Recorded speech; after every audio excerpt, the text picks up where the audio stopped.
কেন 10টা খেলেও মন ভরবে না, এতটাই টেস্টি রেসিপি। তাও আবার কোনো রকম তেল ছাড়া কয়েক মিনিটের মধ্যেই তৈরি হয়ে যাবে হেলদি ও টেস্টি রেসিপি। বাচ্চারা একদিন খেলে প্রতিদিনই টিফিনে নিয়ে যাবার জন্য বায়না করবে, সেটা আমি গ্যারান্টি দিয়ে বলতে পারি। প্রতিদিন মশলা জাতীয় খাবার না খেয়ে তৈরি করে ফেলুন এরকম একটা রেসিপি। নমস্কার বন্ধুরা, শ্বশুর বৌমা রান্নাঘর অ্যান্ড ব্লগ চ্যানেলে সকলকে স্বাগত। তাহলে কি করে তৈরি করব সেটাই দেখে নেওয়া যাক। প্রথমেই এইখানে আমি দুটো ডিম নিয়েছি। এবার একটা বড় বোলের মধ্যে আমি দুটো ডিমকে ভেঙে নেব।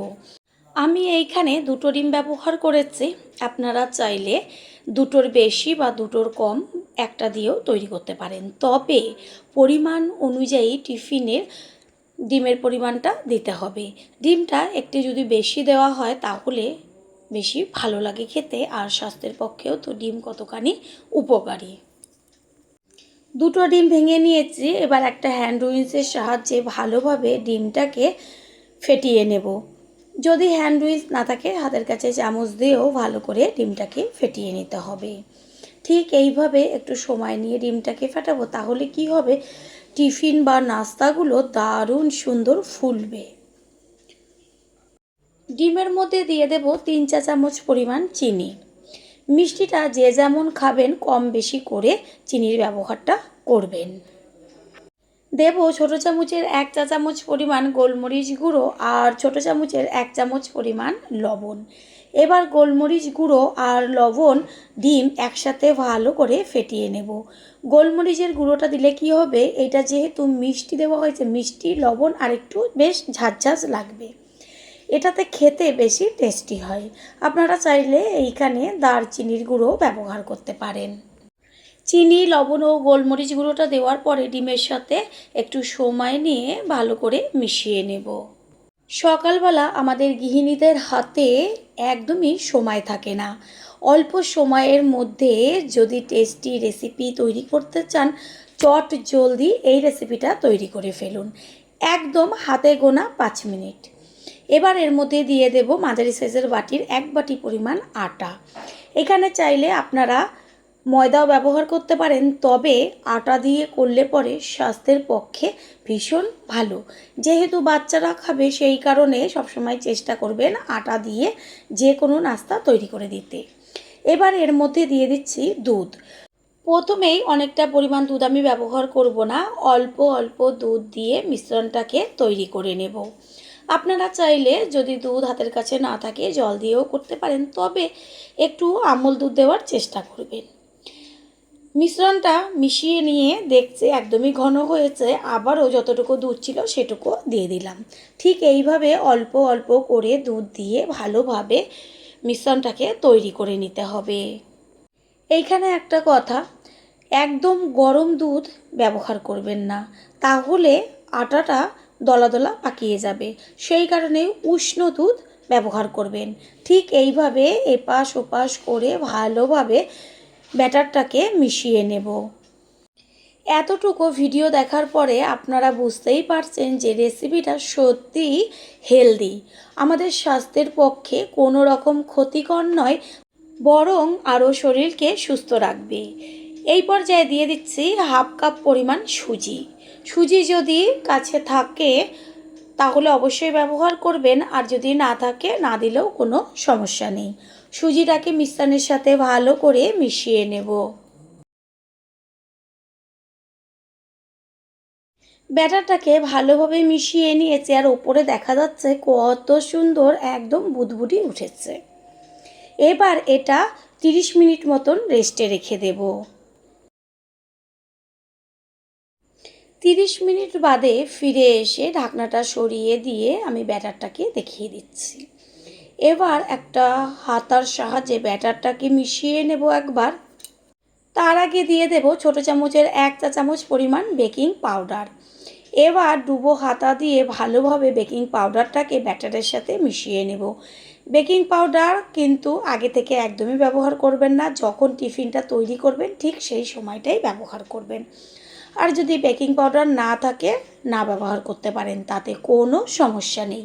ঠিক এইভাবে আস্তে আস্তে হাতাটাকে এপাশ ওপাশ করে ঘুরিয়ে ঘুরিয়ে ব্যাটারটাকে মিশিয়ে নিতে হবে।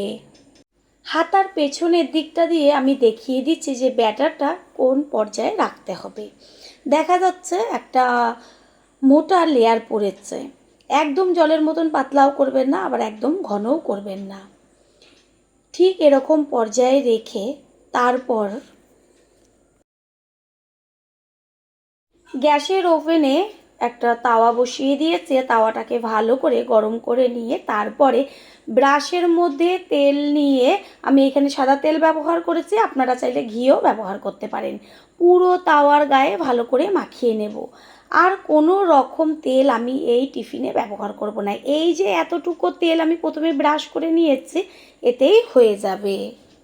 তারপর হাতায় করে এক হাতা ব্যাটার নিয়ে আস্তে করে মাঝখানে ছেড়ে দেব। গ্যাসের ফ্লেম প্রথমে হাই রাখতে হবে। দেওয়ার সাথে সাথে কত সুন্দর একদম জালিদার হয়ে গেছে। যেমন জালিদার হবে তেমন ফুলে উঠবে। এবার একটা ঢাকনা দিয়ে ঢেকে দেব 2 থেকে 3 মিনিট হাতে গুনে, তার মধ্যেই টিফিন একদম তৈরি।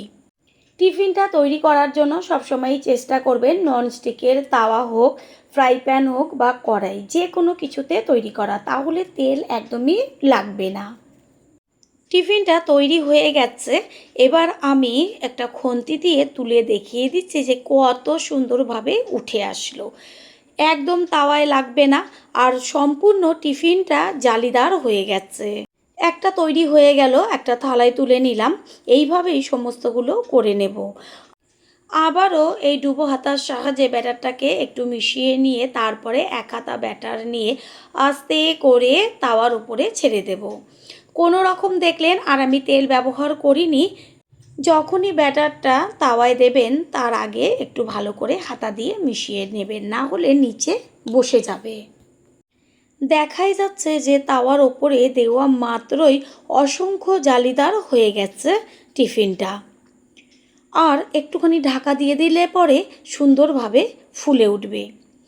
এবার আবারও একইভাবে 2-3 মিনিটের জন্য ঢাকনা চাপা দিয়ে দেব।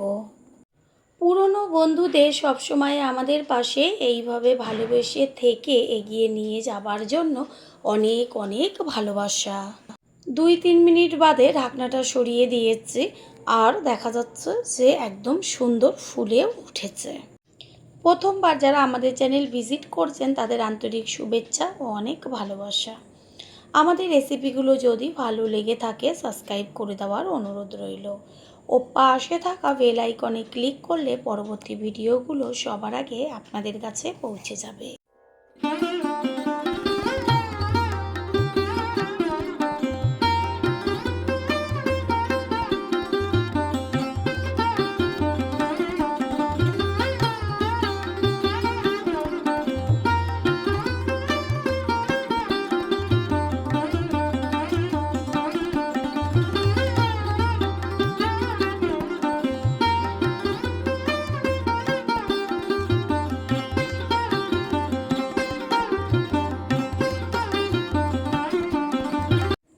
তৈরি হয়ে গেল আজকের রেসিপি। আমি হাত দিয়ে তুলে দেখিয়ে দিচ্ছি যে টিফিনগুলো কত সুন্দর জালিদার হয়ে গেছে আর একদম নরম তুলতুলে হয়েছে। মুখে দেওয়া মাত্রই মিলিয়ে যাবে। প্রত্যেকটা টিফিনই কত সুন্দর হয়েছে। আশা করি রেসিপিটি ভালো লাগলো। আর যদি ভালো লেগে থাকে একটা লাইক, কমেন্ট, পারলে একটা শেয়ার করে অবশ্যই জানাবেন।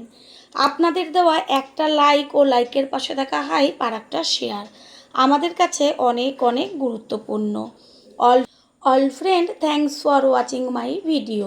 আপনারা সকলে ভালো থাকবেন, সুস্থ থাকবেন। আবারও দেখা হবে অন্য কোনো রেসিপির এপিসোডে।